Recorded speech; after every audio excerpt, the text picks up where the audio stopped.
The youngest son, however, was the one who caused his parents the utmost anxiety.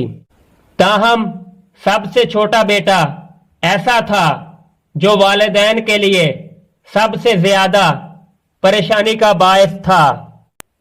It is true that he did not eat much, but this was because he was so small.